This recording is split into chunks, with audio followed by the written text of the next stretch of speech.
So in the last class we worked on affirmative structure of simple sentences. Now we are going to work on negative and interrogative types of tenses of simple tenses. Okay.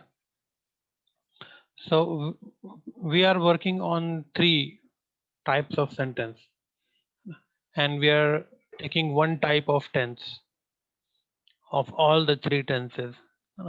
So simple is the first one, so we are working on the simple tense first, and we worked on affirmative, and as I told you that uh, simple present or present simple and past simple are the only two structures, are the only two tenses where there is no helping verb. We were working on this uh, table of tenses, and we found that in this uh, structure there is no helping verb, neither here there is no helping verb. In the past simple also there is no helping verb. So why do we need helping verb? We need helping verb to put not. Okay, so if you see the second structure, there is one helping verb, and if you see the second structure of in the plural subject, there is again a helping verb here. If you see the structure of past, there is again helping verb here.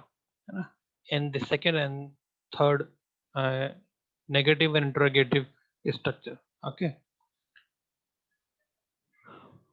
so uh, how to put uh, how to decide which helping verb will be included, that is decided on the basis of things attached to verb.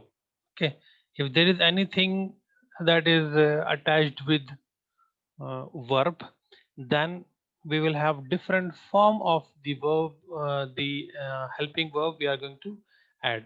The verb helping verb that we add is do. Okay, this is what we add. But if we have SES, IES added in the subject, we will use does in place of do. And if we have second form of verb, we will use did. And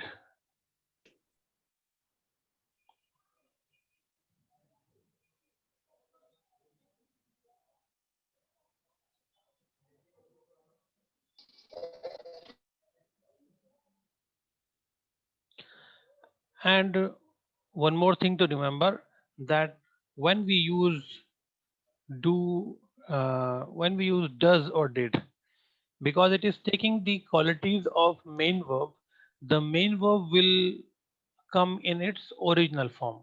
Okay, तो आप यहाँ देख रहे हैं कि verb में हमने लगाया है comes. ओके, लेकिन यहाँ पे क्यों लगाया है? क्योंकि यहाँ पे बता रहा है कि सिंगुलर सब्जेक्ट होगा तो वर्ब में आपको या तो एस लगाना होगा, या फिर ईएस लगाना होगा, या फिर आईईएस लगाना होगा, है ना? पर नेगेटिव में हम देख रहे हैं कि हमने डज ऐड किया है। मैंने आपको बताया था कि वर्ब के साथ कुछ लगा हुआ होगा तो हम डज ऐड करेंगे। तो वर्ब के साथ यहाँ पर S E S I E S लगा हुआ था, तो वो क्वालिटी चली गई डू में, तो वो डज बन गया, है ना?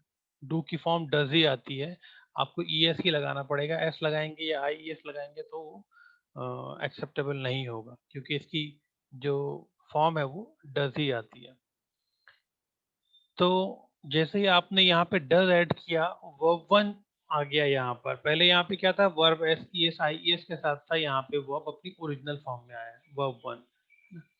तो ये चीज आपको याद रखना होगी। ये सिंगुलर सब्जेक्ट के साथ था। प्लूरल सब्जेक्ट में क्योंकि वर्ब में कुछ लगा हुआ नहीं होता है, इसलिए यहाँ पे हम डू लगाएंगे और कोई चेंज नहीं आएगा। फिर वर्ब पास्ट में जब आते हैं हम, पास्ट सिंपल में, तो यहाँ देखते हैं कि वर्ब टू लगा हुआ है सब्जेक्ट के साथ, सब्जेक्ट कोई भी हो आपको वर्ब टू यूज करना है।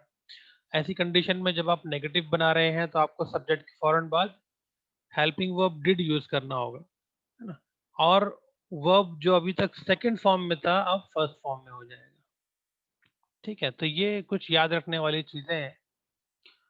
तो आइए अब आगे बनाते हैं सेंटेंसेस। यहाँ पे हमारे पास 10 सेंटेंसेस हैं बनाने के लिए। तो मैं चाहता हूँ आप लोगों से कि आप हैंड रेज करें। पहला सेंटेंस आपके लिए, वो यहाँ नहीं आता है। हमने पहले ही बात की थी इसके ऊपर कि वो चीजें जिसके अंदर हम कोई शेड्यूल बताएं, किसी की आदत बताएं या फिर कोई रूटीन बताएं, उसको हम प्रेजेंट सिंपल में लेते हैं। तो वो यहाँ आता है कि नहीं आता है, ये एक उसकी आदत है, उसका एक शेड्यूल है, उसके हिसाब से ही सेंटेंस है। ता ती ते मैंने कहा था, ता है ती है ते है, ये उसकी उसको आइडेंटिफाई करने का एक जरिया होगा। रुकैया ने हाथ उठाया, यस रुकैया। आपको ये वाला स्ट्रक्चर यूज करना है, okay.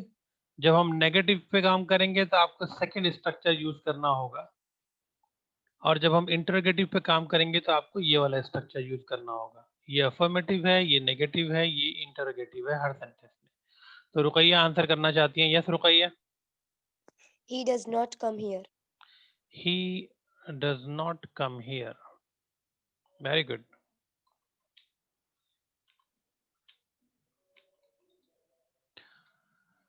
He does not come here, thank you. Now इसी का हम इंटरोगेटिव भी बना लेते हैं, है ना। अब इंटरोगेटिव में क्या है, वही जो डज बीच में हमने लगाया था अब वो शुरू मोड के चला जाएगा, है ना। बाकी सेंटेंस में कोई चेंज नहीं है, वर्ब अपना ओरिजिनल ओरिजिनल फॉर्म में आ जाएगा। बाकी आप देखिए कि जो अफर्मेटिव का स्ट्रक्चर था वैसा ही स्ट्रक्चर इंटरोगेटिव का भी है। चेंज क्या है, शुरू में डज लग गया है ना। तो कौन बनाएगा इस सेंटेंस को, क्या वो हमेशा इसी तरह बात करता है? सबसे पहले तो डज लगा ही दे। हाँ, चलिए आगे कौन ऐड करेगा इसके अंदर।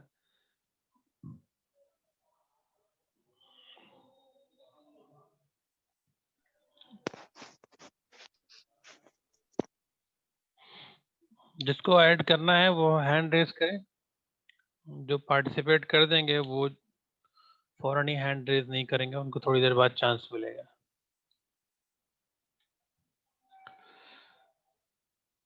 Yes Safiya, do you have to say something Safia?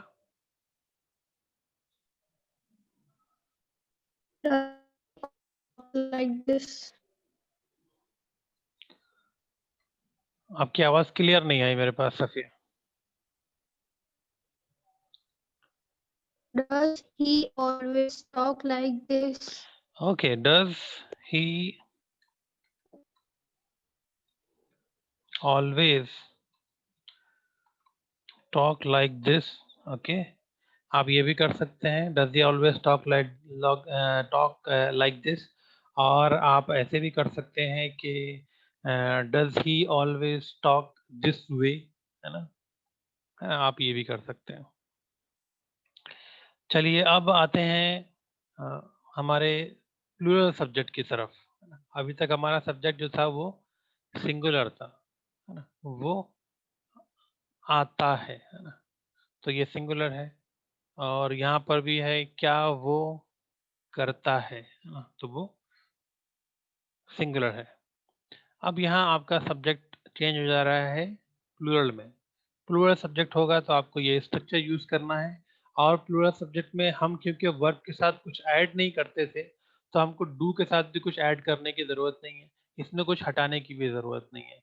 बस आपको जो सेंटेंस स्ट्रक्चर आपने यहाँ बनाया था, जैसे है दे लर्न ग्रामर डेली, है ना। तो इसमें सब्जेक्ट क्या है, दे, है ना। तो अगर आपको इस सेंटेंस को नेगेटिव बनाना हो तो आपको सिंपली डू नॉट ऐड करना होगा बीच में, और कोई चेंज नहीं करना है ना। They do not learn grammar daily, आपका ये सेंटेंस इस तरह से नेगेटिव में कन्वर्ट हो जाएगा। तो कोई चेंज नहीं है सिवाय इसके कि आपको बीच में सब्जेक्ट के बाद डू नॉट लगाना है। इसके अंदर सब्जेक्ट है हम, ओके, हमको इंग्लिश में क्या कहते हैं वो आपको पता होना चाहिए, और हम के फौरन बाद आपको डू नॉट लगा देना है।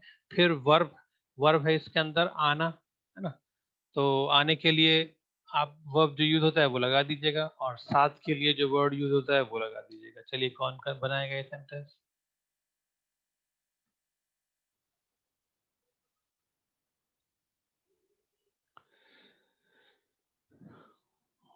बहुत सिंपल कर दिया है मैंने अब तो इसको, जल्दी हाथ उठाइए।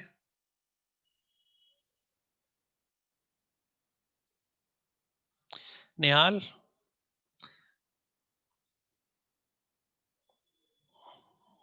निहाल अनम्यूट योरसेल्फ।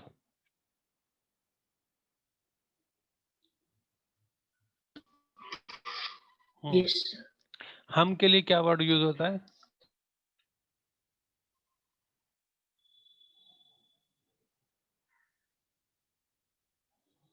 आपका ये हम जा रहे हैं, इंग्लिश में कैसे कहेंगे इसको? We are going. हाँ, तो हम के लिए क्या वर्ड यूज हुआ? We. वी यूज हुआ, तो यहाँ पे वी लिख देते हैं, है ना। उसके बाद स्ट्रक्चर में क्या लिखा हुआ है? तो जाने का काम हमने किया है, तो हम सब्जेक्ट हुआ, उसके बाद डू नॉट है, तो हम यहाँ पे डू नॉट लगा देंगे। ठीक है, यहाँ पे डू नॉट आ गया। अब काम क्या हो रहा है इसके अंदर निहाल?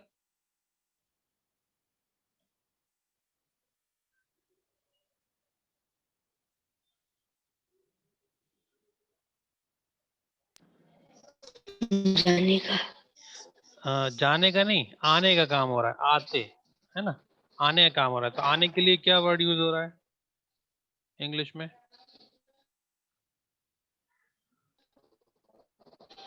We are coming. कम, है ना, आने के लिए कम Coming. यूज होता है ना। तो और साथ के लिए?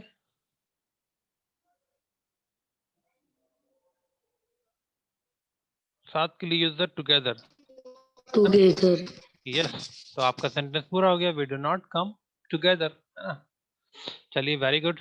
अब कोई और स्टूडेंट हैंड रेज कीजिए और इसका आंसर कीजिए। अब क्या सारे स्टूडेंट क्लास में प्रेजेंट रहते हैं?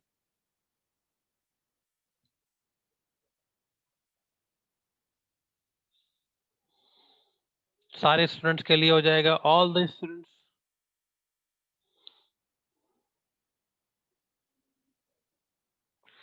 आफरीन ने हैंड रेज किया, yes Afreen. Does all the students present in the class? Not does बल्कि do. all the Do. all the students remain present in the class। Okay, ये क्वेश्चन है ना, इसलिए।